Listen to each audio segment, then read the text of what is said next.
الرحمن الرحيم الحمد لله نحمده ونستعينه ونستغفره ونؤمن به ونتوكل عليه ونعوذ بالله من شرور أنفسنا ومن سيئات أعمالنا من يهده الله فلا مضل له ومن يضلل فلا هادي له ونشهد أن لا إله إلا الله وحده لا شريك له ونشهد أن سيدنا ونبينا ومولانا محمد صلى الله عليه وعلى آله وأصحابه وسلم تسليما كثيرا كثيرا.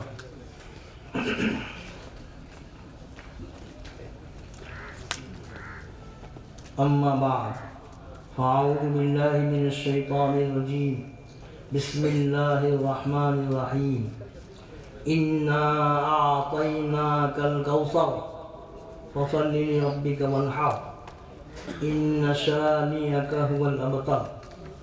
سورت قرآن کی سب سے مختصر ترین سورت ہے. 14 کلمات ہیں, 42 حروف ہیں, اکثر سور القرآن. لیکن مضمون اس کے اندر 3 آیتیں ہیں, 3 مضامین ہیں.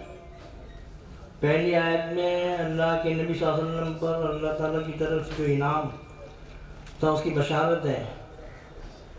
دوسری میں 2 احکام ہیں, فصل لربک وانحر, اور تیسری کے اندر جو ہے دشمن کا انجام ہے, اور اس میں آپ صلی اللہ علیہ وسلم کے لیے تسلی بھی ہے.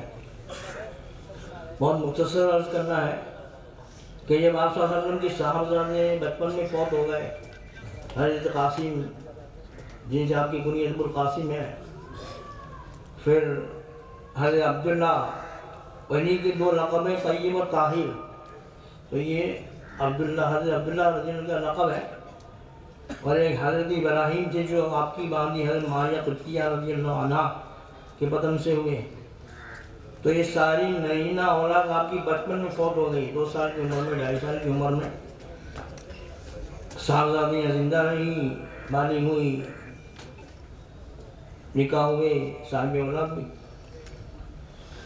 تو آپ کے جو دشمن تھے, جب حضرت عبداللہ فوت ہو گئے, آپ کا کوئی نرینہ اولاد نہیں رہی, تو عاص بن وائل, خود آپ کا چچا ابو لہب رشتے میں چچا تھا, لیکن بہت ہی سنگین دشمن تھا, یہاں تک کہ اس کے بارے میں پوری صورت نازل فرما دی. تو وہ کہنے لگے کہ بھائی یہ جو ہے محمد صلی اللہ علیہ وسلم یہ ابتر ہیں. عرب میں ایسے شخص کو جس کی نسل نہ چلے, مقطوع النسل, نسل اس کی ختم ہو گئی, بھائی نسل نرین اولاد سے چلتی ہے, کہا کہ یہ ابتر ہے, یعنی ان کا جو ہے نسل آگے چلے گا نہیں, ان کا سلسلہ ختم ہو جائے گا, اور یہ دین کا چرچا چند دن رہے گا, باقی ختم ہو جائے گا. تو اس میں آپ کی تسلی کے لیے یہ اللہ تعالیٰ نے صورت نازل فرمائی. تو بات یہ ہے کہ چونکہ آپ صلی اللہ علیہ وسلم آخری نبی تھے, اور ہوتا ایسا ہے کہ نبی کی اولاد نبی ہوتی ہے.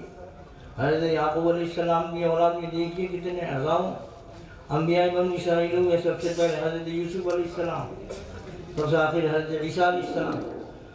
تو نبی کی اولاد نبی ہوتی ہے, لیکن آپ آخری نبی ہیں, خاتم النبی, کوئی نبی ہونے والا نہیں ہے. اور نبی کی اولاد کے سلسلے میں لوگ غلو بھی کرتے ہیں, بزرگوں کی اولاد بھی کرتے ہیں, اس لیے تکوینی طور پر آپ کی نرین اولاد کو زندہ نہیں رکھا.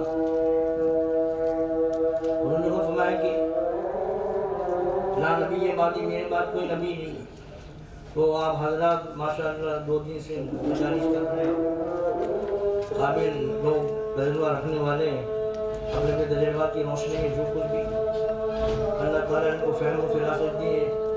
تو ہمارے جیسے کم علم لوگوں کا ذریعہ یہ ہے, مطلب آپ کے جو بھی آپ کے مقتدی ہیں, آپ کے جو ماتحت اور آپ کے احباب کے حلقے کے لوگ ہیں, تو ان کو یہ سمجھنا چاہیے کہ تجربے کار آدمی کی تجربے سے فائدہ اٹھانا سنت رسول ہے.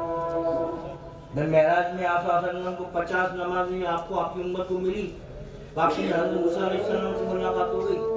آپ سب جانتے ہیں اہل علم ہے, تو حضرت موسیٰ نے کہا کہ آپ کی امت نہیں پڑھے گی, میں نے بہت ترجمہ کر لیا بنی اسرائیل کا, آپ واپس جائیے درخواست کیجیے کمی کی.